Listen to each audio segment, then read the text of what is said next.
Si është të ndash jetën me një binjak, si është në fakt të ndash edhe pasionet e njëjta. Sot të gjitha këto do t'i flasim bashkë me dy vëllezërit, binjak, Olti dhe Oreli. Në fakt, Oreli është pak më i madh 5 minuta dhe Olti. Kënaqësi t'ju kem sot në Prizma, faleminderit shumë që pranuat ftesën. Pas ca tentativave, këtë duhet ta them patjetër, edhe publikisht, që herën tjetër mos të bëni më kështu. Jo, unë jam fajtori. Jo, ti ke qenë korrekt, Oreli ka qenë pak ashtu, po jo, me neve s'kaloj, vjen patjetër. Mirë se erdhët, kënaqësi t'ju kemi sot. Kënaqësi edhe jona patjetër. Si keni qenë krejt këtë periudhë, në fakt unë e pash kur ka qenë intervista jonë e fundit dhe pas kanë kaluar plot 5 vite, do me thënë koha fluturon. Si keni qenë krejt këtë periudhë, e di që gjanat kanë ndryshu shumë, tashmë jeni mjek, do me thënë. Aso kohë pa të fillu studimet, ndërka që tani keni përfunduar dhe jeni mjek. Kënaqësi shumë e madhe për mua në fakt, të kaloj nga ajo fazë në këtë fazë me ju. Kënaqësia është e djallë, që shifemi pas 5 viteve. Shifni ne s'kemi ndryshu, të njëjtë jemi, po veç se një titull që ndoshta ka pas sakrificat e veta në vetë, po gjithsesi karakteri njerit jemi pratë sa di unë edhe sa na shohin të tjerët, kush na shef dhe të s'keni ndryshu as pak. Unë më them që mund të keni ndryshu pozitivisht, do më thënë e keni po të njëjtin entuziazm, atë pozitivitet, po t'jesht jeni ngrit dhe jeni ndërtu si njerës, si persona, edhe profesionalisht. Oreli, si ke qenë ti? Si ka qenë për ty jeta? Një periudhë edhe pse 5 vjeçare, po besoj një periudhë shumë e shpejt. Kur ta kthen kokën bas para 5 viteve dhe është shumë e shpejt të arrish me një titull si mjek në këtë rast. Ne të dytë kemi diplomu në kohë rekordi.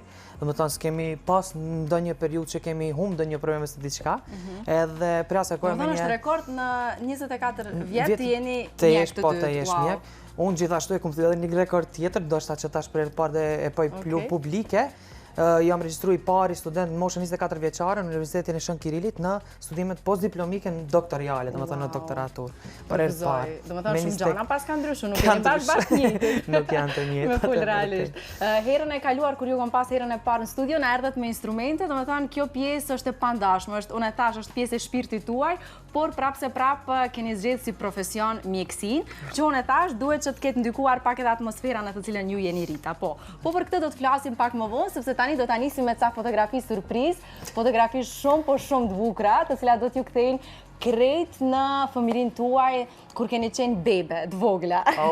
Dhe një fakt interesant që unë mësova para se të nisim emisionin është që ju në fakt keni lind trinjak, por që fëmiju i tretë nuk i kam bjetu lindjes, foto shumë të bukura. Më thoni, çfarë kujtime keni nga kjo periudhë, edhe pse shumë të vegjël, fotografi do vazhdojnë duke u rit ju, kështu që më thoni si e kujtoni fëmirin tuaj, si është të ndash jetën Oreli dhe Olti me një binjak tani, me qenë se vëllau i tretë nuk i kam bjetu lindjes. Prej fotos mund të shifet se cili këtu është ma problematiku. Cili ishte ma i kamësime? Unë jamaj. Besoj që të dytë, si nga të regojnë printet edhe vetë, thonë keni qenë shumë të urtë, edhe pse dy është shumë problem për ta menagju me dy bineq, edhe të dytë në atë periud kanë qenë edhe ato në specializim kohën e vetë, edhe pse thotë ne kemi pas shumë angazhime, andej me pacienta, këndej specializime, po edhe dy për njëherë, po të regon se kemi qenë shumë të urtë, bitë gjitha, nuk kemi bo shumë problematika. Edhe kësaj ditë është këtë që bëm probleme. Pse kom pas përshtypje që ti je ma impulsiv? Unë jam ma impulsiv, është fakt, po gjithmonë që kur i dalin këti problemet, unë jam ma i solution. Vilte unë thot regulloma, këte regulloma, te bën kështu, bën ashtu, kështu që është ma i madhë dhe s'kam që ati bën karahi. Që këtë foto nuk e pas s'kam pas njëherë këtë foton. Fotografi të cilat unë kër i parë sot në mëngjes ma kanë zbukuru ditën, foto shumë të bukura. Se di ku i pas ke gjithë vishalal qoftë. Kemi edhe një burime tona, këtë profesion kemi, pa tjetër. Oreli ka qenë bjondi vogël. Tregon të mamit që kjo fotoja që nga karakterizon. Kjo është fotoja ma e bukur në fakt. Kjo ka qenë një mesazh, një sinjal që besoj e keni dhënë që në atë kohë që ju do bëheni mjek. Cili është ky që i ka vendosur dhe që po e kontrollon vëllain e ti, a? Ndoshta se kam ditë se do bëhem stomatolog, po e kemi edhe një foto ku Oltin kontrollon. Ja, ku është fotoja. Edhe këtë foto do e bëjmë remake shumë shpejt. Ne kemi menduar të njëjtën ta realizojmë prapë, është një foto që prej atëherë na ka përcjell. Kemi pas gjuhën tonë që jemi marrë vesh. Ma tregove që edhe vëllau i tretë në fakt ka pas emër, apo? Po, Olis. Olti, Oreli edhe Olisi. Olisi, ka ndrujet shpejt pas lindjes? 2 javë, 2-3 javë pas lindjes. Me njerë, më dhanë, unë me Olisin kemi qenë një vezor, kemi qenë identik, kurse Olti ka qenë... Edhe unë kam lindi fundit, i treti. Po, gjithsesi, përsërinë të dytë njëjtën me Oltin bashkë kemi kalu shumë mirë. Bukur shumë. Ju realisht fizikisht nuk është ngjani shumë, domethënë jeni komplet të ndryshëm. Vërtet? Njerëzit çdo ditë na takojnë, çdo ditë na njohin dhe vazhdojnë na e përzinë. Dje e kisha rastin, domethënë hapet emisioni me emrin e Aurelit, kështu që okej, ta rregullojnë, thash s'është problem, tash e vazhdojmë.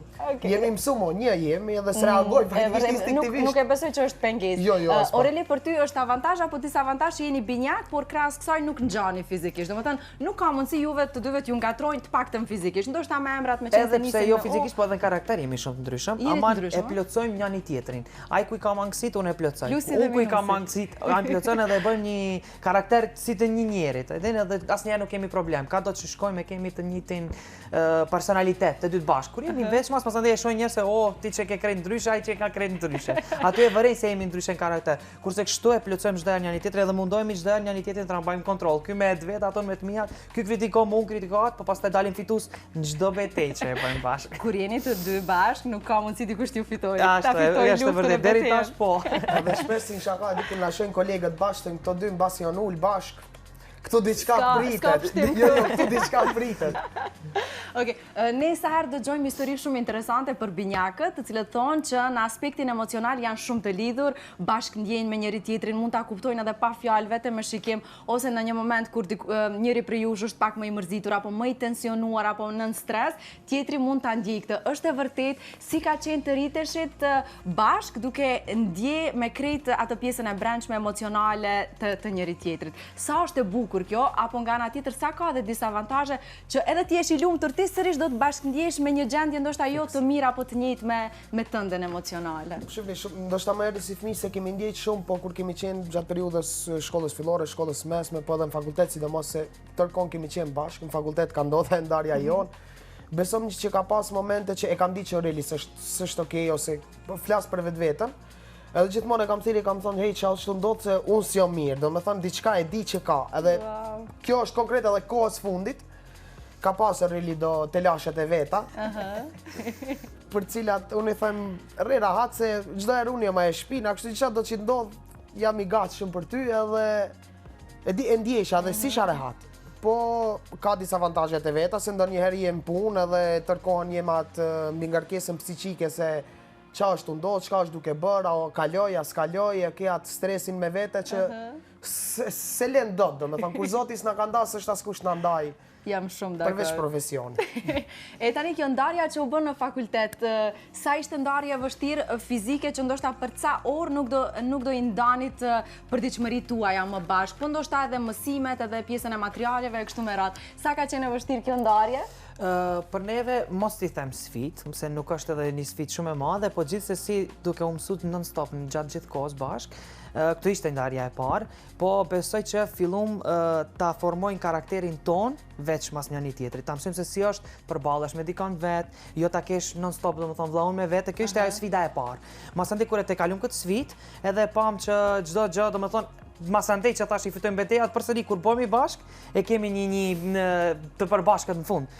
Po ajo sfida që kemi kalu ka qenë vitet e para të dyta. Pastaj domethënë u formum karaktere të ndryshme, dy karaktere të ndryshme, po ti përballojmë çdo send me vetveten tonë. Domethënë aty që se ishim mësuar të dy çdo herë bashk, domethënë ka kemi qenë domethënë bashk. Që kjo është një intervista prej moti që s'kemi qenë në një emision bashkë edhe. Dje në intervjue pash një pjesë të shkëputur sot në mëngjes në Instagram dhe Olti tha është intervista ime e parë që jam vetë pa Aurelin dhe është ndjenjë krejt tjetër, po m'duket sikur nuk jam vetvetja. Dhe si deshte ti sot të na e lësh vetë prap Oltin? Ma thuj tash se nuk le rahat deri në fund.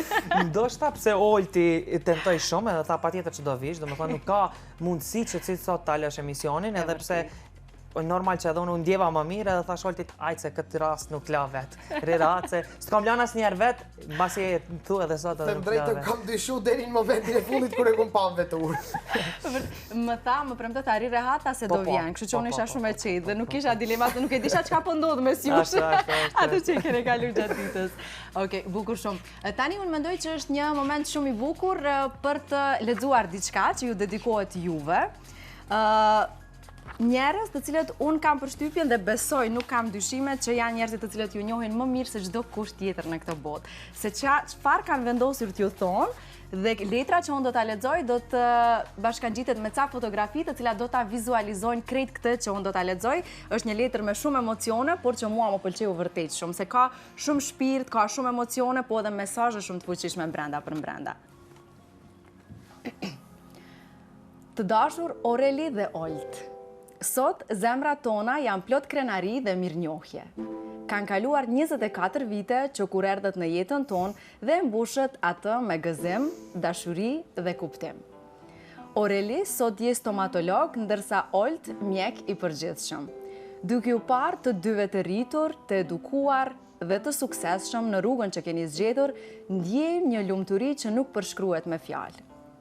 Çdo sakrificë, çdo sfidë dhe çdo përpjekje gjatë këtyre viteve ka marrë kuptim fal jush.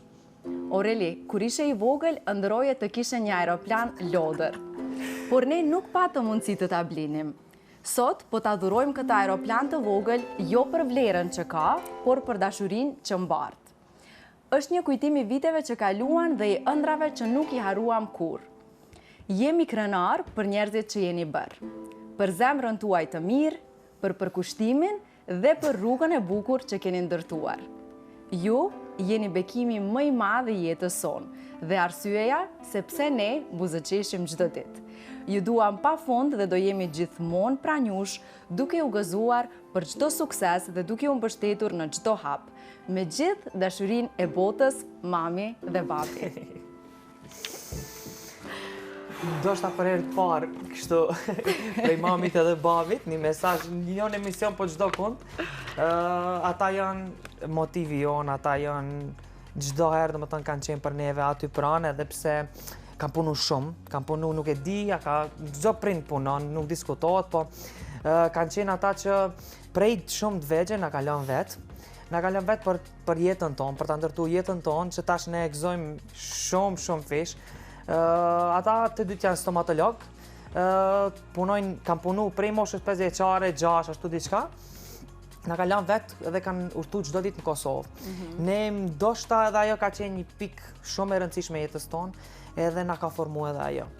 Na ka formuar se jemi ballafaqu prej shumë të vegjël për t'i kuptuar gjanat, për t'jetu vetë në tojza, edhe pse nuk ka pas rast mos të vinë në ora 8 mbrëmje se na mbrëmje në shtëpi të kthehen përsëri, po prej asaj moshe ne domethënë çdo gjë që e kemi bë domethënë vetë, kurse ata nuk ka pas shanca kur të vinë ora 8 edhe patjetër ta shohin ose ta thirrin ka 10 herë telefon, edhe pse në atë kohë ishin telefonat, nuk jo si tash, kishin më pak qasje, më pak lidhje, po gjithsesi janë heroj tan, janë pa diskutim, domethënë nuk kam si çdo fëmijë për prindin e vet, edhe si fëmia për prindin, domethënë është e dy anshme.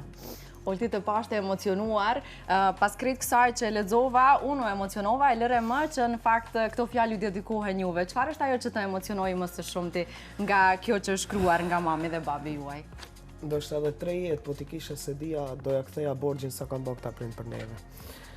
Edhe fakti që kur ndoshta në jetën e tyre s'na kanë lavdruar në atë fjalë që nuk na kanë lavdruar para fytyre, edhe është hera e parë ndoshta që në publik flasin për neve dhe ishte.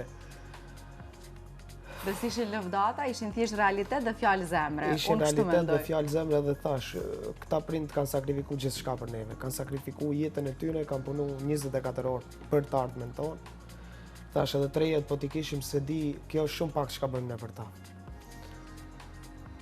Ka kohë që s'isha emocionu kaq shumë, edhe besom që do kisha dash t'i kem kështu prapa dhe ta lë emisionin dalti për çfarë. A ky aeroplani që e ka përmend aty është... Aeroplanin e kemi edhe një fotografi që është, e kemi nda veçmas, është aeroplani, e kam titullu, sepse e di që është një fotografi që ti e ke shumë për zemre. Çfarë të lidh me këtë aeroplan, me aeroplanën dhe me këtë fotografi? Jeni ju të dy këtu. Ku është kjo fotografi? Kjo është dikon në Greqi, nëse s'gaboj. Nuk e di sa të vendit. Kjo aeroplani ka një historinë vete. Unë çdo herë kam ëndru një aeroplan loj kur kanë qenë fëmijë. Po pamundësia për ta siguruar në atë kohë, domethënë ka qenë s'kan mund ta sigurojnë edhe një aeroplan të vogël, domethënë lodër. Edhe një ditë, nuk ka as 2-3 javë, vjen në shtëpi edhe ma vën ta komplet diçka shumë të rëndësishme. Thash, ç'kam ke ble? edhe ma nxjerë aeroplanin. Edhe thash, po pse ma ke ble aeroplanin, tha se ti çdo herë ke desh këtë aeroplan, ndoshta tash ta nuk e ke ndjenjen se e ke pas atëherë, po të paktën unë desha ta kesh prej mua. Edhe unë e kam vendu në ordinancë aeroplanin që çdo kush kur vjen aty edhe e pyet, unë ja tregoj të njëjtën histori, se ka qenë diçka që shumë çdo herë kam desh. Si loj, por nuk e kam pas mundësinë që të na sigurojnë. E kur e krahason kohën, më thënë, ndoshta 20 vite ose mos them 18 vite kështu diçka, sa ka ndru, sa kam punu për neve që tash domethënë ne i kemi çdo send. Jo aeroplani, po ne mund një aeroplan tjetër ta blim që domethënë është emocion vetë edhe me këtë aeroplan jemi marrë çdo herë. Është ky aeroplani apo? Ky është aeroplani. E mban në ordinancë. E mbajnë në ordinancë dhe mami. Unë mendoj që simbolika ka shumë vlerë, edhe se tani i rritur, por sigurisht që simbolika gjithmonë të kthen në fëmirinë edhe në ato ëndrat e mëdha që ti ke pas edhe pse shumë i vogël në moshë. Ekstremisht, domethënë mami s'ka ditë si të ma sigurojnë atë kohë dhe ka thënë, kam bet peng pse atëherë nuk kam mund të ta siguroj një aeroplan lodër, kurse tash e njëjta domethënë është shumë simbolike dhe asnjëherë nuk ja ndroj vendin. Do të ri aty dhe kush do ta pyet do t'ja tregoj të njëjtën histori. Është diçka që kam një lidhje shumë me prindet edhe nuk diskutohet. Domethënë kjo më emocionon çdo herë kur e shoh ose edhe më jep motiv për të mundu ende më shumë. Ende më shumë janë nga afër karikës stomatologjike është aty. Edhe çdo herë kur e shoh, ala e punoj nga çdo kënd që të kthehesh, domethënë e ke gjithmonë aty këtë. Dhe kjo simbolik të kujton në ëndrat e tua. Kujton se sa prej një kohe tash në këtë kohë që jemi, domethënë sa ka ndryshuar jeta. Prej në aeroplan tash domethënë çfarë të arritura mund të bëjë njeri, domethënë njerëz ka mundësi të sigurojë asgjë, kurse tash domethënë gjithçka mund të jetë një realitet. Edhe është një motiv shumë i madh. Unë dua publikisht ta falenderoj babain tuaj, zotrin Muhametin, i cili ishte bashkëpunëtori im në këtë rast, duke më dërguar mi siguru krejt këto fotografi, por edhe këtë letër shumë të bukur. Unë dua t'i falenderoj të dy prindrit tuaj publikisht. Olti e tha, ne nuk mund t'ja kthejmë asnjëherë, por unë mendoj me krejt këtë që jeni duke bëu, me krejt sukseset që i keni shënuar deri tani, unë mendoj që definitivisht ua keni kthy, sepse nuk ka unë jam vetë prind dhe e di se sa kënaqësi e madhe është të shohësh duke rritur njerëz të mirë mbi gjitha, sepse pastaj arritjet profesionale janë një gjë tjetër, por kënaqësia shpirtërore është kur arrin që të rrisësh njerëz me zemër të mirë dhe ju të dy jeni të tillë, sinqerisht po. Faleminderit. E përmendet një fakt shumë interesant, pavarësinë që e keni pas që shumë të vegjël, sigurisht për faktin që prindrit tuaj janë detyruar të punojnë, sigurisht edhe ata nuk kanë dashur t'ju lënë vetëm, por e kanë bërë për të mirën tuaj. Çfarë janë ato gjërat më interesante që ju kujtohen gjatë krejt kësaj periudhe që keni qëndruar vetëm? Vetëm ju të dy djem, sa shere keni bo, çfarë keni bo, cilat kanë qenë ritualet tuaja? Ta tregoj një rast që shpejt e pata, në spital erdhi një grua më shumë, vite si fytyrë njofsh, po s'ja kisha idenë kush ish. E tha, kush je dhe unë u prezentova? Tha, jeni ju dy binesh? Thash po. Thash, ju kush jeni, e din nga na njefni? Tha, unë mbaj mend juve shumë si të vogël. Thash, prej nga, thash, okej, ndoshta ndaj shok i prindve, pa marr. Jo, tha, unë e di, tha, ju i keni pas as 10 vjet, tha, keni ardhur në VN ta pagoni, tha, rrymën. Tha, edhe unë punu te sporteli, tha, juve veç dorën ja u shifshe. Thash, heve, zoti madh, a sherre kemi bo? Nuk është se kemi qenë bashkëtur. Ndoshta skrason sherrët me sendet që i kemi bo. Kemi gatujt vetë, kemi lajt vetë, kemi pagu vetë, kemi ditë ta bëjmë pazarin vetë. Domethënë çdo gjë që e kemi bo, prej në atë kohë kemi bo vetë. Ndoshta edhe ajo është një edhe unë kur do të jem prind, ndoshta do mundohem maksimum ta bëj edhe unë këtë për fëmijët e mi. Domethënë ti la shumë të vegjël që të sfidohen me çdo send, se kjo domethënë i ndërton shumë shpejt edhe i rrit shumë shpejt. Pavarësia është gjëja kryesore që duhet ta ketë çdo fëmijë. Ne mundohemi ndonjëherë të jemi shumë protektiv, po dim që ju bëjmë dëm fëmijëve duke i lënë të mangët në shumë sfera të jetës. Ne në atë kohë i kemi akuzuar shumë, i kemi akuzuar se çena lini vet, nuk kemi kët, nuk kemi atë, s'ka kush na mësoj shumë shpesh, domethënë detyrat s'ka kush na zgjedh, po tash e shohim domethënë se çfarë suksesi, çfarë sfida i përton vet, i përballon vet edhe nuk ke nevojë për askënd domethënë. Edhe kjo domethënë na ka ndërtuar shumë që na ka lënë prej të vegjël vet. Edhe unë mendoj që po të njëjtën do e bësh edhe unë te fëmijët e mi. Po të njëjtën. Okej. Po çfarë ju thonin prindrit kur ankoheshit, ashtu si të vegjël, po na lini vet, nuk e kemi këtë, nuk e kemi atë, me ankesat është të lezetshme. Cila ka qenë arsyeja që ua kanë dhënë apo me çfarë ju bindnin që këtë po e bëjmë për ju? Po faktikisht ata jo që na kanë ditë që jemi fëmijë dhe i kanë kuptuar akuzat tona, kështu që shfrytëzoj rastin publikisht të kërkoj falje. Se ndonjëherë edhe kemi mos të ndjen as pak në faj, ndonjëherë edhe kemi tepruar.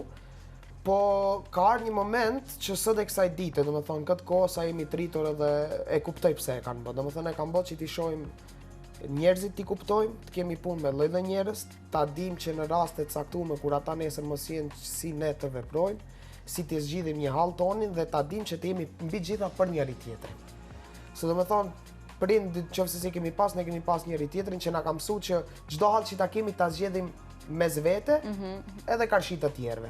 Se po t'i kishim prindërit, çdo hall pas, vjen një moment kur nuk i ke dhe pastaj shumica e njerëzve dështojnë jetën profesionale, dështojnë jetën sociale, që mendoj që ne e kemi arritur atë pavarësisht që në moshë të hershme dhe nuk kemi pasur probleme edhe sot e kësaj dite vazhdojmë mos të kemi. Shumë e vërtet. Ju jeni një mix interesant dhe të folurin e keni shumë interesant. Domethënë, nuk flisni komplet tetovarçe, domethënë e keni atë mixin e Kosovës. Nëna juaj, nëse s'gaboj, është nga Prishtina, po, është nga Kosova. Si ka qenë të rriteshit me një nën kosovare, me atë të folurën e veçantë që kanë Kosova e Prishtina sidomos? Ne vetëm në Prishtinë, se ka qenë koha luftës.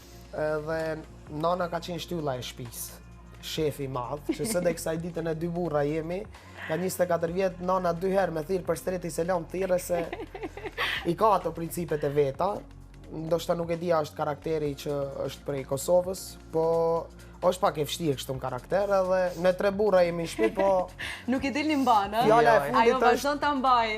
Babi shpesh herë thot po thot ne ta konfirmoj edhe mami le thot po. Vulet e vendos mamin në shtëpi. Ajo është shefi. Po gjithsesi për karakterit mamit e kemi fitu guximin, e kemi fitu empatinë, e kemi fitu komunikimin me të tjerët, kemi fitu shumë gjana. Do të thonë ajo është shtylla e shtëpisë. Ajo ka ditë që neve edhe me babin bashkërisht po na drejtoi domethënë çdo herë në rrugën e drejtë, edhe pse nuk e kam pas mundësinë që të jenë non stop me neve, po gjithsesi mami ka qenë heroin, domethënë gjithë ajo paktën guximin që na ka dhënë neve. Ne jemi ndoshta se sot isha me një profesor në fakultet edhe u takova, tha kam pas mundësinë ta takoj mamin tënd. Tha unë ashtu gru guximtare, tha ashtu gru domethënë nuk kam pa deri sot, tha. Sa njerëz kam taku, tha, ajo është një gru tepër guximtare, është një gru që nuk ka kompleksa, ajo është një gru që shumë fjalë mi tha, domethënë nuk i mbaj dhe mend, po për mua unë e di, domethënë ajo është fiks ashtu si i përmendi fjalë pas fjalë profesori, është e njëjta. Karakter unë i kam gjatë pak më shumë, se Aureli tani din të riqet situata caktuar, më unë pak ai kokforti që e di. Deri në fund. Me di që ndezet krejt unë i rri deri në fund. Qarshi Aureli din momente caktuar tërhiqet pak që është pak mix kababi. Si për shembull një detaj që nuk e di apo e vren Olt, unë deri tash e di e vrejta. Një herë domethënë nuk deshti të vjen në emision, ndërkaq tash është duke shiu më shumë se ti dhe se unë krejt këtë gjëja ku jam hapësinën. Të dyja kemi lanë hapësirën, që ta kuptoj se ka bë gabim që ka pas dilema të vi sot. E vërtet. Me qenë se potencuar shumë herë prej mamit e kemi marrë guximin dhe empatin. Po nga babi çfarë keni marrë? Çfarë mendoni që janë ato virtytet apo vlerat njerëzore që ai i ka trashëguar tek ju? Qetësinë, që ka si karakter, mirësinë, edhe është punëtor i jashtëzakonshëm. Domethënë ai din vetëm punë, edhe ditën e diel kur e ka ditë pushimi, zgjohet në 5 mëngjesit, do fshije diçka që ka në shtëpi, do rregulloj, merret me lule çdo ditë 5 mëngjes. Po ti jemi fer, kush i ka ngjajt babit në punë? Ti jemi fer. Për punë i ka ngjajt Aureli, pranoj.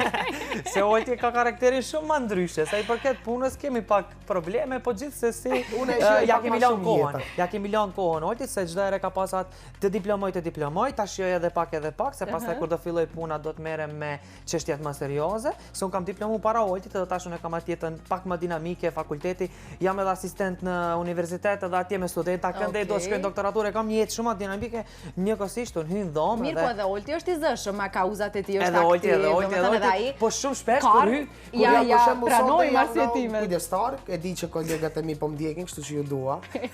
Mos mendoni që u kam harru, se i kam kolega, domethënë pikën e dopt. Gjithë kolegat e spitalit, e di që nuk e m'ndjek, i përshëndes. Në ora 7 do kthehem prej këto, që në 7 mëngjes jam zgjuar sot, do kthehem, do vazhdoj të rri me ta, jemi për pacientët, edhe që unë jam karakter tip më i qetë, domethënë nuk i marr sende shumë me stres, ndoshta shkaku i profesionit. Edhe Aureli shpesh se kupton mendon që kur shkojnë në shtëpi rri i qetë, e bëj xhumin mbas kujdestarisë, sa nuk e din që hallet vazhdojnë të thirrin telefonin nuk ndalet. Po gjithsesi varet karakteri, është karakteri tip, unë e shijoj jetën në çdo moment, edhe këtë sekond kur e di që jam në emision në Alsat e Flora dhe shijoj edhe s'e ngarkoj veten me tjetër çka. Ndërkaq ti bën më overthinking, mendon pak më shumë, tash je këtu, por vazhdon të preokupohesh edhe për gjërat që ndodhin jashtë. Po, e vërtetë, është e vërtetë. Edhe është i kujdesshëm se çka thot. Domethënë mendon, po pastaj nuk është vetvetja shumicën e raste. Nuk është shumë i natyrshëm, a? Më ndohet pak më shumë. Okej. E vërtet, po ndoshta ndonjëherë është më pozitive kjo se sa kur shpejton si Olti. Nuk e di. Ka bën ndonjë gabim Olti që Bon Olti gabime, bon si s'bën gabime. Të gjithë jemi të gabueshëm, po tash unë Olti. Çe ka bë sipas teje që s'është dashur me bën, ndoshta e ka bë duke u ngut apo nga impulsiviteti. Shife, Olti është një karakter shumë i mirë, unë një gjë nuk ja pëlqej Oltit. Se Olti ankohet shumë. Ankohet, dhe më tonë viktimizohet shumë. Për kundra si prej meje, që unë nuk jam ai që do të viktimizohem shpejt, unë vetëm tregova, unë hynë dhomë se kjo e thotë që në qohat në ora 7 që nuk i besova se sot është shumë në ora 7, se unë jam qu në ora 7 edhe kom shku për punë, po nuk e di kër është zhu. Mos është zhu para teje? Nuk e di, jo ishte të flejtë se unë e pash. Po gjithë gjellet malsat të mani me shnetë se unë e kom qelsin, kështu që i flora gjeja qarë. Gjithsesi... Po do e mendoj dhe në fund të emisionit ta mërë një gjithi. Gjithsesi të gjithë e dinë se kush punon, kush gjohet në 6, ose në 7, edhe gjithsesi po për viktimën edhe për manipulimet që i ka kështu, atë nuk ja du hiq. Vërtet? Po. është ma, po, për qatë arsye ndoshta edhe merret me politik, edhe unë i tham non-stop Oltit mos u merr me politik, po ndoshta i shkon për dore kjo punë. Po pse jo më është koha që ca politikanë të vjetër t'i çojmë në penzion, na duhet frymë re, na duhen gjenerata të reja, je dakord Olti? Okej. Se ne në Prizma për gjithçka flasim veç për politikë, jo, kështu që për këtë pjesë nuk flasim me ty sot pas emisionit. Çfarë do t'i përgjigjesh për këtë që tha? Vëllaujt për krejt akuzat që t'i bëri i gutshëm, nga njerë manipulator dhe viktimizues ndonjëherë her pas here. Në jetën sot ku jetojmë, njeri nuk është mirë t'jeti drejt për drejt, sepse shumë njerëz kur ja thu diçka të drejt për drejt ta marrin për ters, nuk e marrin si një virtyt që ti ja thu për të ndryshuar, për të qenë i mirë me vetveten, po ata gjithmonë e marrin për ters, edhe ndonjëherë manipulimet dhe ato lojrat momentale për dalë prej situatës mund kanë shpëtuar shumë herë nga raste pa marrë parasysh kanë qenë mira ose të këqija. Edhe shpeshherë këtë aftësi që Zoti ma ka dhënë, e shfrytëzoj edhe me pacientët ndonjëherë kur i shoh që kanë ardhur të tensionuar me bërtasin, gjithmonë jam unë ai pari që dal në front line dhe mundohem t'i qetësoj, edhe që më kanë ofenduar, por gjithsesi e marr atë përgjegjësinë sepse i di ca pika dobta dhe mundohem që të luajn në ato kutijat e shahut, kush ku e ka vendin. Kështu që mendoj që nuk Aureli ndonjëherë i hiperbolizon gjanat, po në kratem shpesh herë ka dalë pi situata. Pra, jo rastisht në fillim e tham që jeni plusit dhe minusit. Të ishit më të ngjajshëm do ishte problem, kështu që të dy e nxirrni nga situata njëri tjetrit. 6-7 muaj që është në spital, në repartin e kirurgjisë maksilofaciale, edhe shumë mjek, kolegë mit nuk e kanë ditë që është vllai, më thotë si e ke vllai ju lidhje nuk keni dhe me thonë. Si ky nuk flet, unë kam atë karizmi, më bëj shaka, i relaksoj kolegët e ti. Folim që ishim ky rrën serios. More nuk e kupton se nuk kam kohë as të flas. Nuk e kupton se s'kam kohë. Tash ti nisi të ankohesh. Të lutem. Tash unë po bëj rolin e gjykatës, cili ka drejt, cili s'ka drejt. Olti, tash ti çështja jote me politikën. Cili është synimi yt në politikë, më thuaj? Një mjek ambicioz, një djalë inteligjent, me prirje për të bërë një mjek shumë i mirë. Pse po të duhet politika? A nuk e parë shumë raste ku ndoshta mjek shumë të mirë të këtij profesioni të shenjtë kanë ditur edhe të digjen nga politika? Bravo për pyetjen. Kjo është vetëm pyetje, me pikë pyetje në fund. Tani përgjigj. Edhe një pikë çuditse nuk e dënove. Ishte pak me tendencë. Po shihni unë politikë jam fut pa ide se çka është politika, jam fut shumë i ri në moshën 16 vjeçare, kam qenë nxënës në shkollë të mesme, atëherë ishte iniciativa për themelimin e këshillave rinore nivel republikan, edhe jam nominuar nga gjimnazi, pastaj më kanë propozuar për kryetar, edhe dje e thash ka qenë për herë parë histori që 31 këshilltar kanë votuar pro mu që kurri nuk kanë qenë një zëri këshilltarët në komunën e Tetovës, për arsye se ka njoh backgroundin tim edhe pa marrë parasysh ideologjisë politike të cilës i besoj, unë dallime kurrë jetë s'kam bë, dhe atë e them publikisht i kam premtuar vetes që dallimet njerëzit nuk do t'i shikojnë në ngjyra baza partijake, për arsye se politika është ideologji, unë e vendoj atë relativizimin njëjtë me punën e fesë, gjithkush ka të drejtë i besoj fesë të cilën ai e ndjen. Edhe ideologjia politike është e tillë, është një koncept cilën unë kam besuar që më herët dhe vazhdoj ta besoj. Por jam gjithmonë i kujdesshëm edhe shpesher e them në shaka që unë kur njët poste nuk do marrë politike, për shkak se postet kryojnë vetëm armiqësi. Edhe nuk duhen t'i dhnohem me dikën që kam pas shok për një post, edhe gjithmonë tërhiqem një pas dhe liroj tjetrit rrugë. Uroj që t'jetë kështu se pastaj do ta nxjerrë, do ta kemi këtë dokument live nga emisioni. Besëm që po të premtoj publikisht. Po të premtoj edhe besoj që do e mbaj këtë premtim. Sa herë që ka pas tensione, qofse unë kam qenë aty njeri dytë, unë gjithmonë jam të rjek. Edhe këto e din shumica e njerëzve të cilët kam pas punë kanë qenë në ato rrethana me mua bashkë. Është karakteri im, politika është çka mund ndihmoj po, kur s'mund ndihmoj them që s'është që unë mund ta jap mendimin dhe të rriqem. Okej, Oreli, pse ti nuk je shumë dakord me këtë vendim të Oltit për të bërë pjesë e politikës? Çfarë nuk të pëlqen ty nga politika, nga krejt ky kaos politik, jo veç në vendin tonë? E vërtet. Unë nuk jam i politikës fare, unë jam krejt në dallim prej asaj, unë e dua jetën akademike shumë. Edhe çdo herë jam në hapat e jetës akademike. Edhe Olti çdo herë i kam thonë, ti jesh në politikë është shumë problem. Edhe Olti vetë e ceki, domethënë do të me dikë t'i dhnohesh, me dikë t'u pajtohesh, nuk mundesh gjithkujt ti u bësh zgjidhje, jo çdo herë je në pozitë për t'u bërë zgjidhje. Edhe jo çdo herë përfiton ata që ti e meriton. Kështu që ne kemi qenë shumë volontar në shumë çështje, jo vetëm atë backgroundin politik. Mos themi të dy se kemi bërë çdo herë sendet bashk, kemi luftuar shumë. Masandej sa kemi përfituar është një pikë pyetje. Kur na u kanë desht, na kanë ndihmu, është përsëri pikë pyetje. Domethënë, në moment që ti i sheh këto gjana, edhe i sheh se domethënë ti lufton për diçka, punon për diçka. Tash ditëve të sotit, unë të dytë jemi volontar në spitalin klinik Tetovës, domethënë, derisa je volontar, domethënë, ti as nuk paguhesh, mundohesh për atë spital, mundohesh për atë institucion, ti preç të vlerësohesh njëkohësisht prej asaj. E tash në moment që domethënë, masandej duhet patjetër çifet politizohet, këtu unë ndryshoj mendimin. Domethënë, puno diçka, bën diçka domethënë të vërtet për vetes tënde, atëherë është mirë edhe njëjta ta përfitosh. Kurse unë mendoj që çdo herë politika e ndryshon këtë parim. Unë nuk e mendoj që do të vijë një kohë një herë që si Olti që thot, ose që dha deklarata, nuk do të shoh asnjë në ngjyra partijake, edhe do t'i kryj punët. Domethënë, shpresoj që do të vijë kjo kohë, po presim, nuk e di, do shohim nëse Olti na bëhet një politikan i mirë me këto premtime, atë ne ta ndryshon kauzën. Ne kemi shpresat e fryma e politikanëve të rinj, urojmë shumë që t'i shohim gjërat, t'i bëjnë gjërat ndryshe. Ashtu ne ta ndryshon kauzën. Ta ndryshojnë themelin. Ne ta ndryshon ka sfidat e veta, po e vërtet. Një gosh që nuk shpon nuk është asgjë, prap kama vazhdon të ecë. Jo, pra, na patjetër duhet jemi optimist, kështu që kjo na mban, ndryshe. Oltin e kemi shumë optimist këtë aspekt, kështu që unë besoj se do ja arri me disa gjëra që i ka bëu ky, besoj që Ja, kjo foto është pikërisht në politikë. Kjo e fundit që ishte i menduar. Aty kam qenë në Bruksel në grupin e negociatorëve me Bashkimin Evropian në procesin e screeningut, ka qenë viti 2021. Okej, bukur shumë.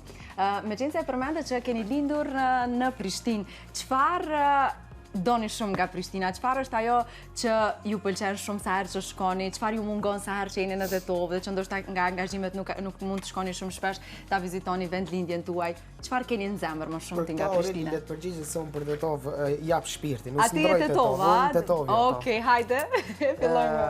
Prishtina e para është kryeqytet. E para mbi të gjitha. Okej, nuk krahasohet me Tetovën, të dyat janë vende shumë bukura gjithsesi. Po diapazoni edhe mentaliteti edhe shumë gjëra të ndryshme dallojnë shumë prej qytetit të Tetovës. Në një dallim se ne kemi klinika edhe atje, kemi klinikë edhe këtu. Edhe unë i kam provu të dyjat, edhe çdo herë e kam pa balancin në mes të dyjave. Është një karakteristikë që edhe ka shkoj e përmendit të njëjtën. Në Prishtinë, po të jesh i mirë, ato që shtyn edhe të bëjnë ende më të mirë. Edhe kjo domethënë është një fakt, se e kam vërejt edhe vetë. Edhe prindet e mi, kur kanë shku domethënë prej Tetovës të punojnë domethënë Prishtinë, kolektivi, kolegialiteti domethënë mes gjithëve ka qenë shumë perfekt. Ndryshon krejtësisht këtu te ne. Ndryshon krejtësisht këtu te ne. Domethënë këtu ka një problematik që shpresoj që unë jam të bëj luftë këto që na mi rregullu, si Oltin politikën këndej. Domethënë me afru koleg me koleg, me afru domethënë çdo edhe ai që është i mirë të mundohemi në maksimum ta ngrisim dhe mos ta ulim.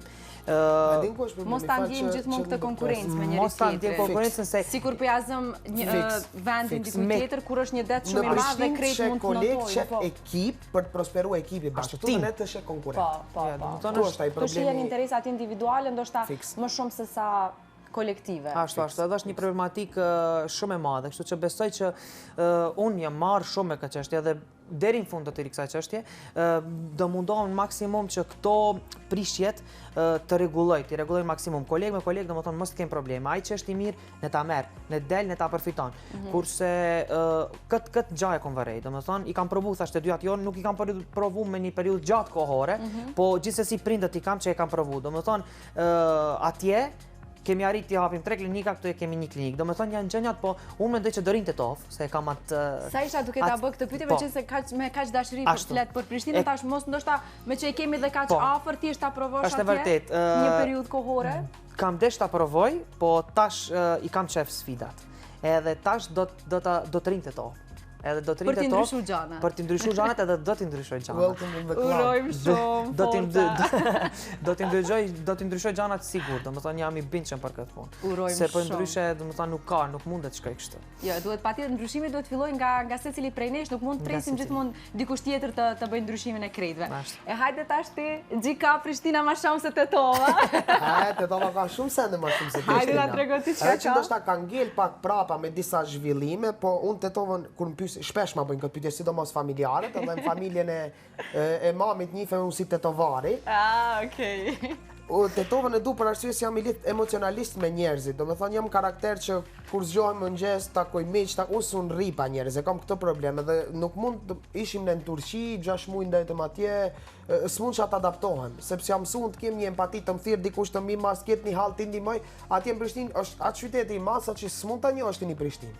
Atë qytet, shumicën e rasteve njihemi, keni hall, një zgjidhje dhe arsyeja qyteti vogël, bukuritë natyrore, mentaliteti është pak më i qetë, është vend ma fetar që e respektoj zakonisht shumë, edhe ka ca gjëra që krahasim me Prishtinën, ndoshta shkojmë në hapa më të vogla të evoluimit, po shkojmë në hapa të sigurt.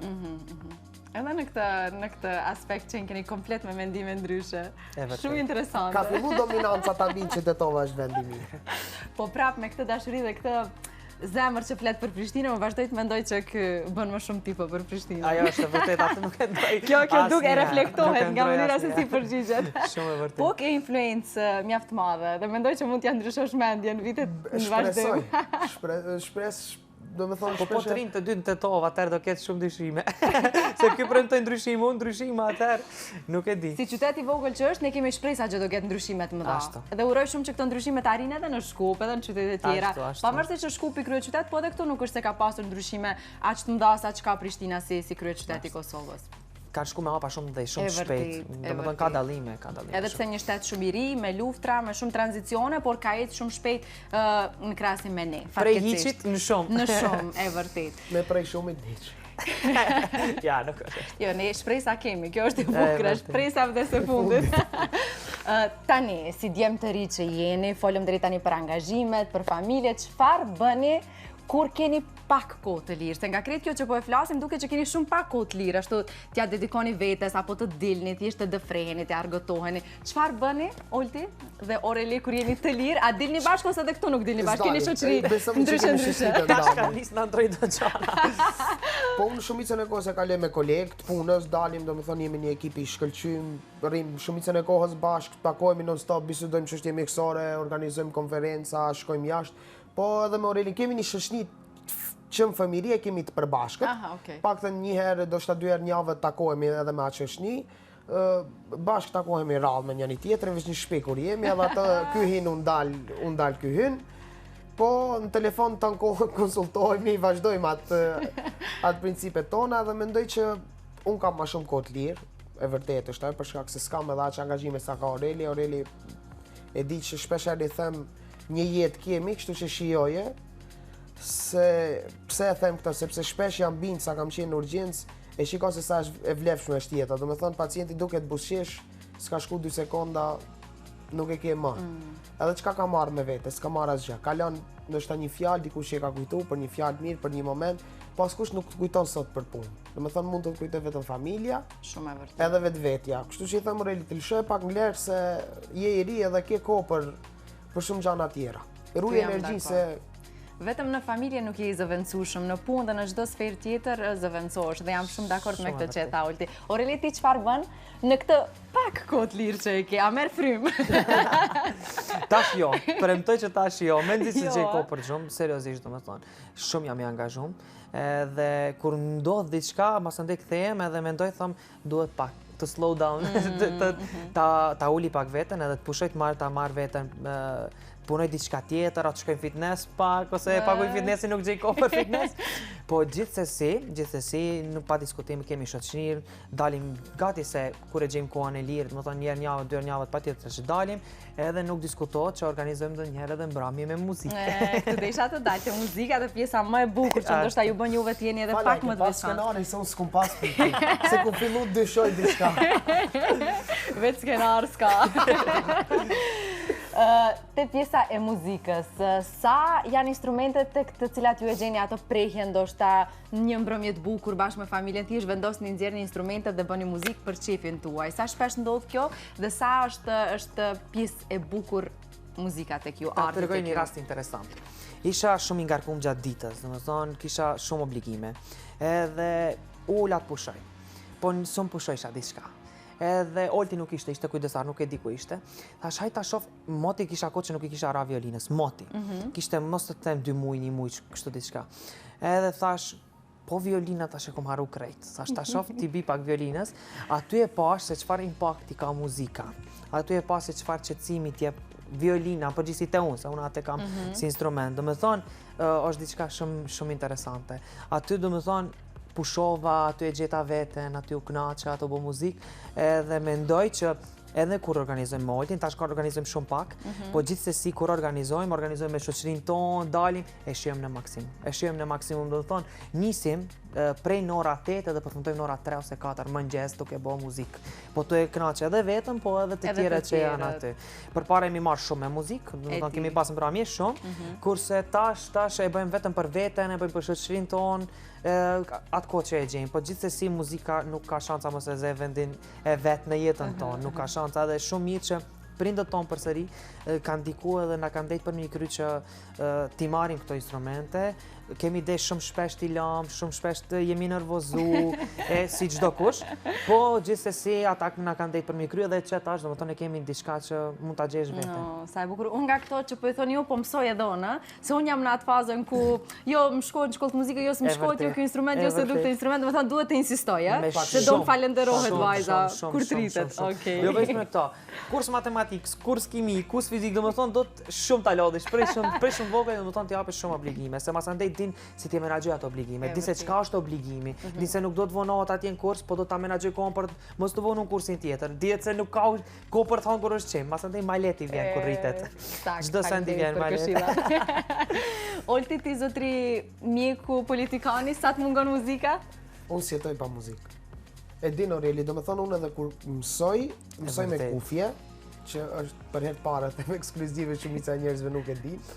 Janë muzika instrumentale ose ka edhe tekst që këndohet e arrin të mësosh? Gjithçka, domethënë është playlist, çfarë do të bjerë, shumë është e çuditshme, unë kam provuar edhe nuk ka ndëgjoj për herë të parë këtë. Po, shumë e çuditshme. Punoj me muzikë edhe në spital kur jam atë 5 minutë që e kam pauzë, s'ulem shoj muzikë, domethënë jeta ime është vetëm muzikë, thjesht domethënë s'mund jetoj. Edhe kam vresh shpesh që edhe kur kam stres, edhe kur kam ndonjë gjendje të randuar psiqike, muzika është ajo që mi balancon dhe me nivelizon gjërat.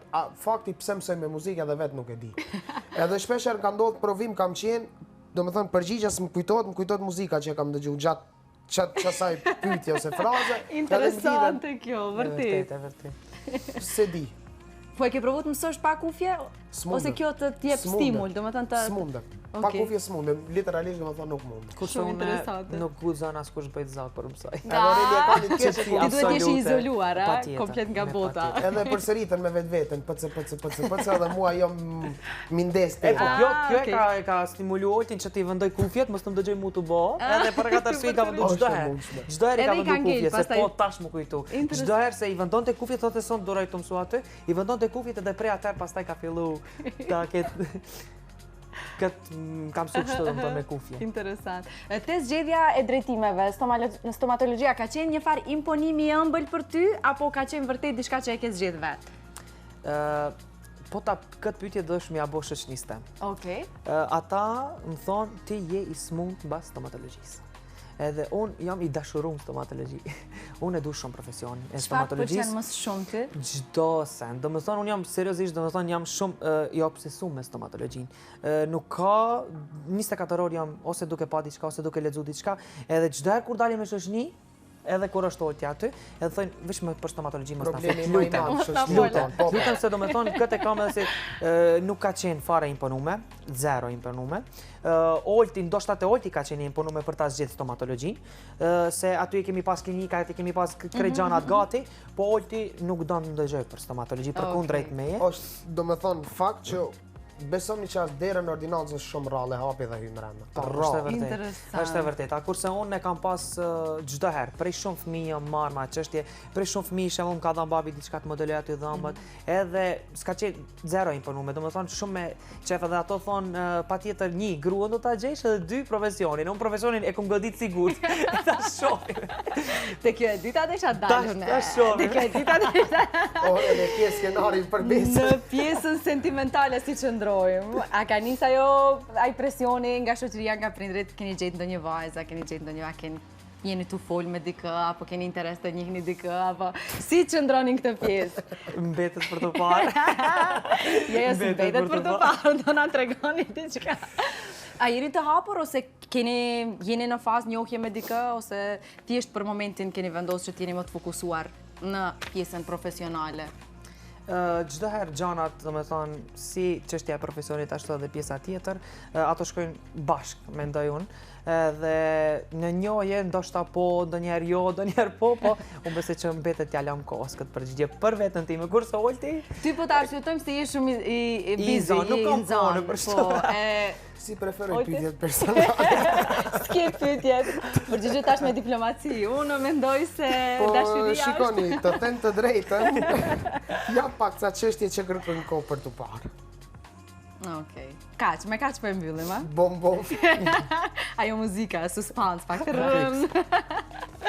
E djemë ne arritëm drejt fundit, ishte një bisedë shumë, po shumë e bukur dhe shumë e veçantë. Uroj të jetë një kujtim i bukur për ju të dy, për prindrit tuaj, për familjen, por edhe për ne, për mua do të jetë një emision i rëndësishëm i arkivit të televizionit ton. Për në fund, me çfarë dëshironi t'ju mbaj mend gjithmonë shoqëria, rreti dhe ky vend? Hajde. 80% dominove emisionin. Ti je politikan, ti pari fillon. Për çka të mbajnë, flas si dy bashk apo si personalitetet veçanta? Si një njeri vetëm bashk, duke e gërshetu këtu edhe jetën profesionale dhe atë personale. Shifni, shumica e njerëzve nuk na dallojnë, edhe shpesh mendojnë që jemi një individ.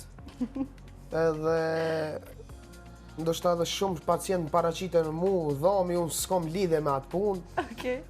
Po mendoj që do kisha pas dëshirë të na mbajnë mend për mirësinë tonë, për humanizmin tonë, edhe çdo kush që do ketë nevojë me aq kushte sa kemi mundësi ne t'i ndihmojmë dikujt dhe të mbajmë mend që dikujt i kemi ndihmuar për diçka. Për gjëra tjera besoj që nuk të ndjehen të lidhë na kontaktojnë për çdo gjë, kur ka nevojë për neve. Në çdo kohë, 24 orë jemi në dispozicion. Shumë e bukur kjo. Kurdo që ka nevojë ata ne jemi në dispozicion. Unë sidomos pacientave të mi u them, unë punoj edhe 24/7, vetëm ke dhimbje ta më tregoni apo ordinatë. Pacient se na. Se na myte krejt. Unë atë mesazh mund ta jap. Kurdo që ka nevojë për neve ne jemi. Ndërsa për çdo shqetësim tjetër drejtohuni te vllau im thuj. Ai rregullon për çdo. Te zyra për gjithçka. Te zyra për gjithçka i rregullon punta ide. E vërtet. Djema faleminderit shumë, Oreli, uroj që po ndjehesh mirë që erdhe dhe mos kisha ardhur, thjesht i kishe rapi shman nga ekrani kur e kishe pas bisedë bukur do kishte qenë. Faleminderit, ishte shumë kënaqësi që na e dhat këtë mundësi t'ju njohim në krejt dimensionet dhe krejt ngjyrat tuaja, duke u munduar t'i prekim krejt etapat më të rëndësishme të jetës tuaj dhe krejt atë që ju ka formuar t'jeni kjo që jeni sot. Faleminderit për juve. Kënaqësi është. Shifemi pas 5 vjetëve, se ne kemi një në 5 vjetë. Jo, kësaj radhe do ta shkurtojmë pak. Faleminderit shumë. Të dashur miq, ne arritëm fare në fund duke uruar dhe duke uruar që keni kaluar bukur dhe duke u falendruar gjithë juve për vëmendjen tuaj. Unë si gjithmonë edhe sot falenderoj Brendin Mango për veshjet e mia, ndërkaq ju le takim sërish nesër në terminin e rregullt të orës 16:40. Deri atëherë, qofshim me shëndet dhe vazhdoni të shoqëroheni me frekuencat e televizionit Alsat.